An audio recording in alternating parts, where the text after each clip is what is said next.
یہ اصل میں یہ واحد دلیل ہے جو خود اللہ تعالیٰ کے اپنے وجود سے متعلق ہے.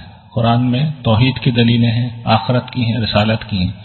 اللہ کے اپنے ہونے کی کوئی دلیل نہیں ہے، وہ اتنا زیادہ انڈرسٹوڈ ہے. صرف ایک بات ہے جو اس میں یہ بتایا گیا ہے کہ اللہ کس طرح ہے. یہ بڑی طویل چیز ہے، وقت اب نہیں ہے، میں بہت اختصار سے بتا دیتا ہوں. جیسے یہ سمجھے نا کہ یہ ٹیبل میرے سامنے رکھی ہوئی ہے. اس ٹیبل کے متعلق انڈرسٹوڈ ہے کہ اسے کسی کارپینٹر نے بنایا ہے. آپ اگر یہ شخص کوئی یہ مفروضہ بنا لے یا لوگوں کا کوئی گروہ یہ مفروضہ بنا لے کہ کارپینٹر نہیں ہے تو بڑی گفتگو شروع ہو جائے گی کہ یہ ٹیبل جو ہے شاید 10 کروڑ سال کے ارتقائی عمل کے نتیجے میں درخت سے خود بخود ٹیبل بن گئی ہے. کچھ ذہین لوگ یہ کہیں گے، کہتے ہیں، اس لیے کہ میں یہ بے وقوفی کی بات اس لیے دہرا رہا ہوں کہ پوری آپ کی جدید سائنس اسی مفروضے پہ کھڑی ہوئی ہے. اسی طریقے سے کچھ لوگ یہ کہیں گے کہ یہ اصل میں کسی بت نے بنائی ہے. کچھ لوگ کہیں گے کہ نہیں، یہ فرشتہ کوئی آیا ہے اس نے بنائی ہے. حالانکہ اس بات کا سیدھا سا جواب یہ ہے کہ کارپینٹر نے بنائی ہے. لیکن جس وقت آپ کارپینٹر کو مائنس کر دیں گے تو اس کے بعد عجیب اور بے تکی باتیں کہنا شروع کر دیں گے. تو اللہ تعالیٰ اصل میں یہی بات سمجھا رہا ہے کہ آسمان و زمین کا نور خود اللہ تعالیٰ ہے. اس کائنات کی واحد توجہ یہ ہے کہ اللہ تعالیٰ موجود ہے.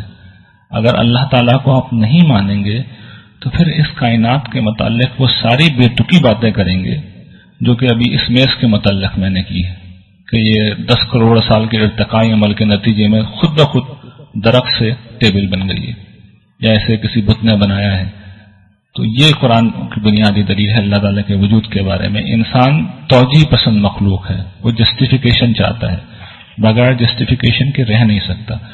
تو جسٹیفیکیشن یا تو اتنی احمقانہ کر دے گا انسان، یا بہتر یہ ہے کہ اللہ کو مان لیا جائے. تو اللہ تعالیٰ کہتے ہیں کہ مجھے مان لو، میں نور ہوں. تم جیسے مجھے مانو گے تو تم جس اندھیرے کمرے میں کھڑے ہوئے ہو، وہ اندھے ہوتے ہیں نا، ان کو اگر ہاتھی ہاتھ میں آ جائے ان کے تو کوئی اس کے پاؤں کو پکڑ کے اس کے بارے میں رائے دے دے گا، کوئی اس کے دم کو پکڑ کے، کوئی اس کے سینگ کو پکڑ کے، کوئی اس کے سونڈ کو پکڑ کے، اور سب غلط باتیں کر رہے ہوں گے. تو اگر کسی کمرے کے اندر آپ ہیں اور اس میں سے لائٹ جلا لیں، اندھیرا ختم ہو جائے گا، روشنی ہو جائے گی، اور ہر چیز جیسی جس جگہ ہے ٹھکانے پہ آ جائے گی. تو یہ اللہ تعالیٰ کو ماننے کا نتیجہ ہے.